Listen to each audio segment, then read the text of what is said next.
97,600원. 이번 달에는 97,600원을 벌었다. 이달이 아직 일주일쯤 남았으니 저작권료와 원고료가 들어오긴 하겠지만 그래도 이달의 총 수입은 아주 조그맣다. 347만원을 썼는데 97,600원을 벌었으니 아주 확실한 마이너스다. 이미 나는 불규칙한 수입에 위축되거나 놀라지 않을 정도로 들쑥날쑥에 익숙하고 의외의 사고로 몇 달쯤 일을 쉬게 되더라도 생활에는 지장이 없도록 비상금을 마련해두고 있다. 그런데 아무리 그래도 그렇지 97,600원을 번 달에는 별 수 없이 심란한 표정으로 가계부를 오래 들여다본다. 가계부를 쓰기 시작한 지는 그리 오래되지 않았다. 잠이 오지 않는 어떤 밤 선배의 권유에 넘어가 빨간 돼지가 아이콘인 가계부 앱을 유료 결제했다. 잠이 오지 않는 밤에 즉흥적으로 시작된 일 중 굵직한 일이 꽤 많다. 갑자기 노래의 첫 소절이 떠오른다거나 오랫동안 고민해왔던 글의 마무리를 위한 매듭을 발견한다거나 하는 일들 말이다. 미국 주식도 그런 밤이 시작했다. 그러고 보면 잠이 오지 않는 밤도 항상 나쁘지만은 않다. 거의 나쁠 뿐. 그간 나는 정말로 열심히 일했고 버는 족족 신나게 탕진했다. 욜로라는 단어가 처음 등장했을 때 진심으로 열광했다. 내 존재 방식과 소비에 대한 변명을 멋지게 응축한 단어였다. 나는 욜로다.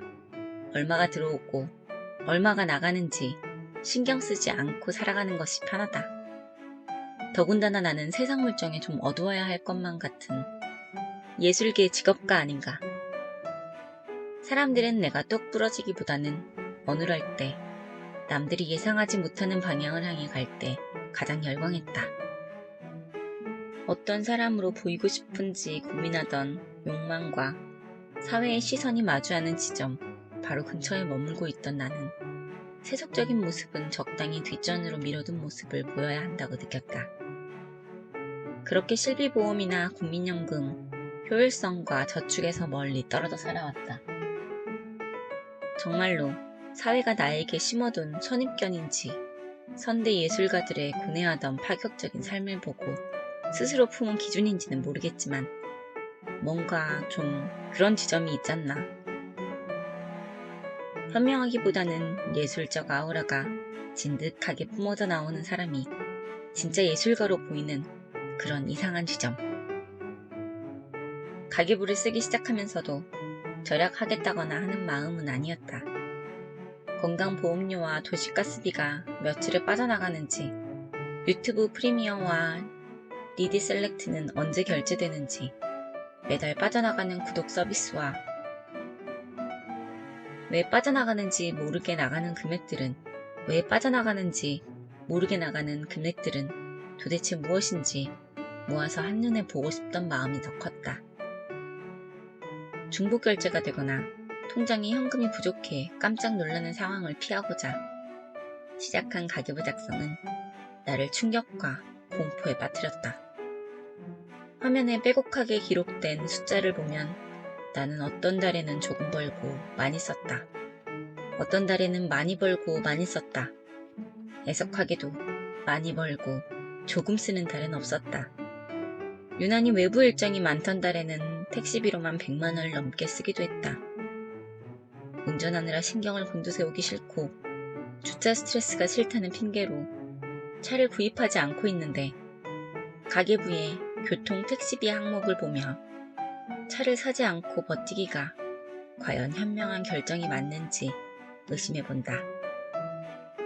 인플레이션이나 부동산 대책은 나와 상관없는 이야기 같았지만 시대의 흐름을 맛보고 싶어하는 기질 덕에 재테크의 지읒자도 모르던 나는 주식에도 손을 대기 시작했다.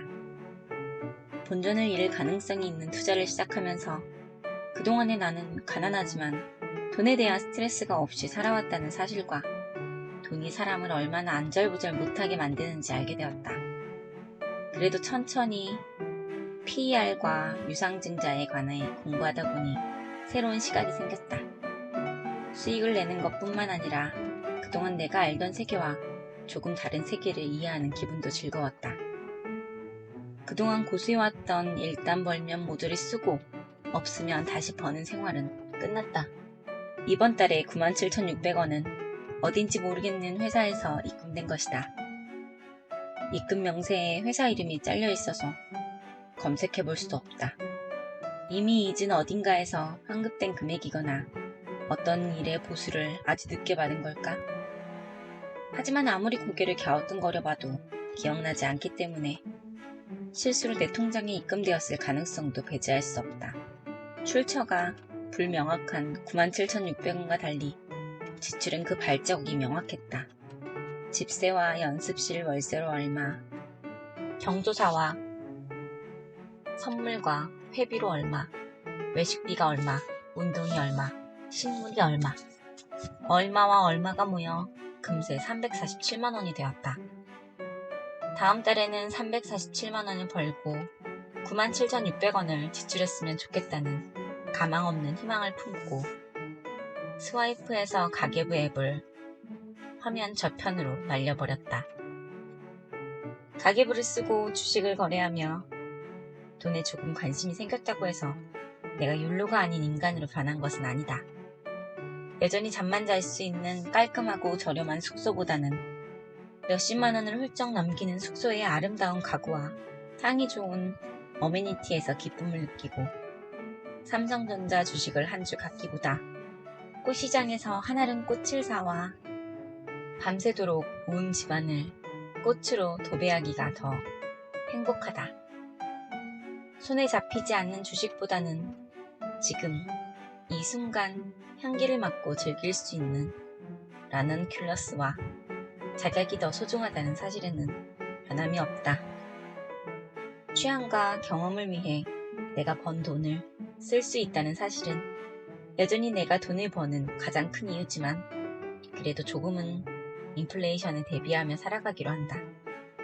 이 끝과 저 끝 사이에 어딘가에서 욜로이자 재테크족인 내가 있다.